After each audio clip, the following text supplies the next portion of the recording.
que je suis née, comme je le dis, dans un sac de ciment.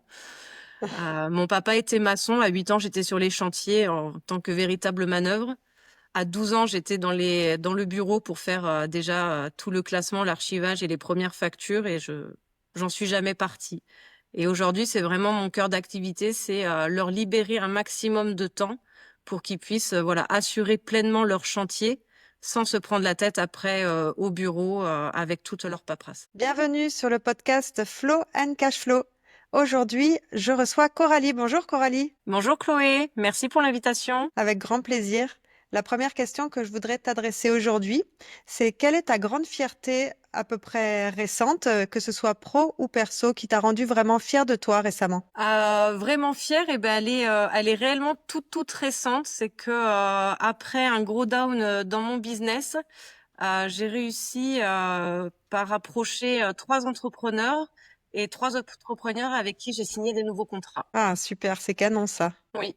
C'est des contrats au long cours que tu signes avec eux? Alors nous sommes sur des phases avec 2 d'entre eux sur 3 mois de test et avec un sur du long terme. Ah, super, oui, donc c'est des missions assez longues. Normalement, c'est des missions assez longues, oui. Qu'est-ce que tu mets en place, du coup, en tant qu'entrepreneur, toi, de ton côté, pour prendre soin de ta santé mentale au quotidien? Alors, je m'autorise du temps pour moi chaque semaine. Voilà, je me réserve un créneau, alors soit le mercredi matin, soit le vendredi après-midi, pour aller me balader, lire un bon livre. Vraiment, un temps pour moi, sans personne, sans téléphone, sans ordinateur. T'arrives à le faire toutes les semaines? J'arrive à le faire toutes les semaines.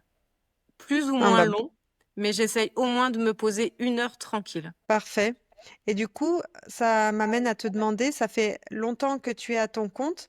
Est-ce que ça fait plusieurs années? Et si oui, qu'est-ce que tu as fait comme action concrète pour réaligner ta vie pro et que ce soit vraiment aligné, toi, à tes valeurs et à ta manière de vivre? Alors moi, je suis à mon compte depuis début 2023. C'est assez récent, mais c'est vrai que ce monde-là vient vite chambouler tout un équilibre. Donc voilà, moi j'ai une base pour rester alignée, c'est que ben, il y a la vie perso d'un côté et il y a la vie pro. Et voilà. Et en gros, mes journées entre 8 heures et 18 heures, je suis sur du pro. Avant et après, il y a plus de pro, c'est que le perso. Voilà, c'est vraiment réservé à ma famille. Et le fait d'être aligné comme ça, d'avoir trouvé ce léger équilibre, parce que l'équilibre, il est jamais 100% réalisable, mais d'avoir quand même cet équilibre et ces phases pro et perso, ça me permet vraiment de rester aligné et d'assurer sur tous les fronts.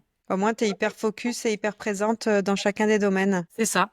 Je suis présente avec ma famille, il n'y a pas le pro, et quand il n'y a plus personne à la maison, ben là, je suis focus sur le pro. Et comment tu fais? Est-ce que parfois, du coup, pendant ta vie perso, si c'est bien distinct, comment tu fais? Est-ce que tu as des vagues d'envie de création, des vagues de volonté d'expansion de business qui te viennent? Et comment tu fais pour gérer comme ça si t'as quand tu as des nouvelles idées? Alors, quand j'ai des nouvelles idées qui arrivent sur les temps perso, le téléphone n'est jamais bien loin, et donc moi, je travaille beaucoup avec Trello pour mon deuxième cerveau.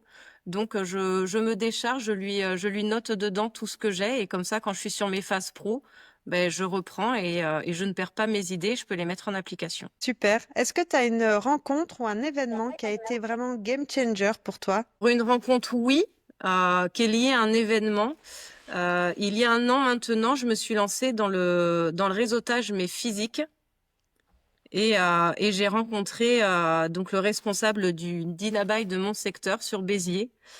Et le fait voilà, qui me fasse venir dans ses rencontres du dirigeant, qui me fasse venir dans son club des affaires, ça m'a vraiment ouvert aux autres. Et c'est à partir de ces rencontres-là et donc de tous ceux qui font partie de ce réseau que j'ai évolué et que j'ai commencé à performer. Bah, du coup, ça s'enchaîne parfaitement avec la transition que tu vis actuellement et cet événement-là.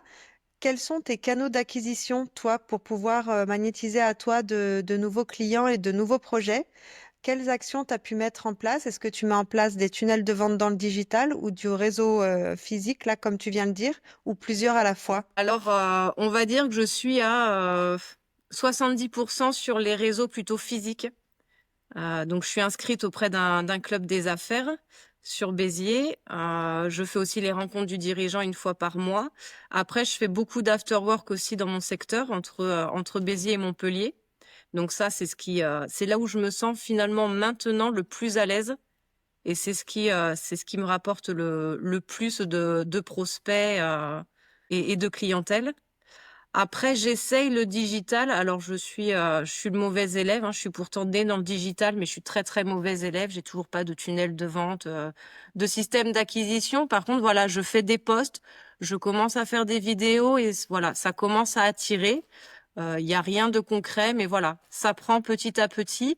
Mais j'avoue que c'est moins fluide pour moi, le côté digital. Et pour les missions et pour les clients avec qui tu travailles, par contre, est-ce que tu fais du distanciel 100% et en distanciel ou est-ce que c'est toujours en présentiel? Eh ben, c'est là où c'est complètement à contre-courant. C'est que par contre, pour mes clients, je suis à 95% en distanciel.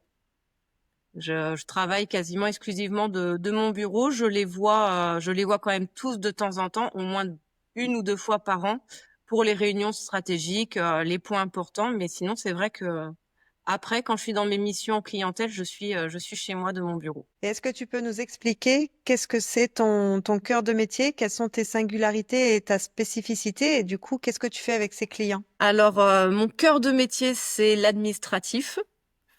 Donc au final, je gère les entreprises des autres au niveau du secteur du BTP. C'est là où c'est là où j'ai toute mon expertise et ma spécificité puisque je suis née, comme je le dis, dans un sac de ciment. Mon papa était maçon. À 8 ans, j'étais sur les chantiers en tant que véritable manœuvre. À 12 ans, j'étais dans le bureau pour faire déjà tout le classement, l'archivage et les premières factures et j'en suis jamais partie. Et aujourd'hui, c'est vraiment mon cœur d'activité, c'est leur libérer un maximum de temps pour qu'ils puissent voilà, assurer pleinement leur chantier sans se prendre la tête après au bureau avec toute leur paperasse. Et ça ressemble à quoi tes journées concrètement? C'est quoi les actions que tu fais pour eux? Alors une journée, je gère les boîtes mail de tous mes clients. Donc je commence toujours la journée par regarder les mails et donc traiter principalement les urgences.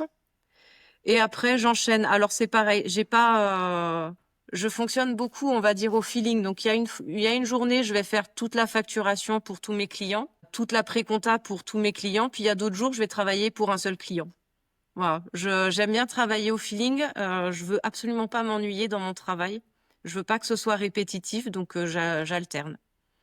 La seule chose qui compte pour moi et qui compte pour eux, c'est qu'à la fin du mois, le travail soit fait, les factures soient à jour, les relances clients soient faites, pré-comptabilité, paiement des salaires aussi. Donc voilà, c'est la chose la plus importante. Après, l'organisation, je la fais un peu en fonction aussi des urgences de la journée et de ce que j'ai envie de faire. Super. Bah écoute, merci. On va avoir terminé pour la première partie du podcast. Je mettrai dans la description de l'épisode les réseaux sociaux où on peut te suivre. Est-ce que tu peux nous les rappeler, s'il te plaît? Pour me suivre, c'est Instagram ou LinkedIn, à Coralie Sommel avec l'agence Clary Gestion. Ok. Merci Coralie. Merci Chloé. Si tu as aimé cet épisode, tu peux laisser 5 étoiles sur Apple Podcast ou Spotify. Et bien sûr, partage-le à quelqu'un qui pourrait en avoir besoin. Tu peux me taguer et laisser un commentaire. J'adore avoir ton feedback. Ça m'aide à grandir et à proposer des épisodes qui te ressemblent. Belle journée!